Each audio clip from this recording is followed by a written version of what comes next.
സഹിച്ചത്. ഇന്നലെയും ഒരു ചടങ്ങുണ്ടായിരുന്നു. അത്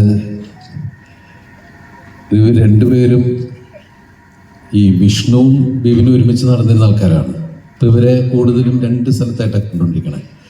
പക്ഷെ ഇവരെന്ത് ചെയ്താലും നമുക്ക് കടക്കപ്രതിയില്ല എന്ന് പറഞ്ഞ പോലത്തെ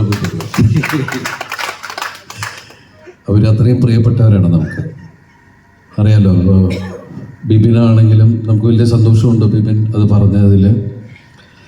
അതെന്ന് വെച്ചാൽ നീ പറഞ്ഞ മറ്റേ സംഭവമല്ല കേട്ടോ. അതിൽ നേരത്തെ നീ ഇവിടെ സിമ്പിളായിട്ട് നിൽക്കുകയായിരുന്നു.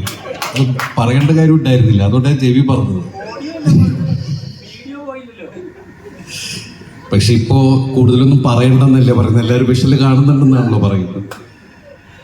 അപ്പോൾ വിഷ്ണുവും ബിബിനും, വിഷ്ണു ആണെങ്കിലും നമ്മൾ നിർമ്മിച്ച കട്ടപ്പനയിൽ ഹൃതിക് റോഷൻ എന്ന സിനിമയിലൂടെയാണ് നായകസ്ഥാനത്തേക്ക് വന്നത്. അതുപോലെ ബിബിനും, ഇവർ രണ്ടും ശരിക്കും പറഞ്ഞാൽ ഗംഭീര എഴുത്തുകാരായി മാറേണ്ട രണ്ടുപേരായിരുന്നു. പക്ഷേ അവർ വേറെ രീതിക്ക് തിരിഞ്ഞ് നടക്കുകയാണ്. വീണ്ടും ഇവർ വരും എന്നാണ് നമ്മുടെ പ്രതീക്ഷ. എഴുത്ത് എന്ന് വെച്ചാൽ ഈ ചെയ്യുന്ന കാര്യങ്ങൾ മോശമാണ് എന്നുള്ളതല്ല ഞാൻ പറയുന്നത്. അവർക്ക് ആ മെടുക്കുണ്ട്, ആ ടാലൻറ്റ് കളയരുത് എന്നുള്ളതാണ് ഞാനിവിടെ പറഞ്ഞത്.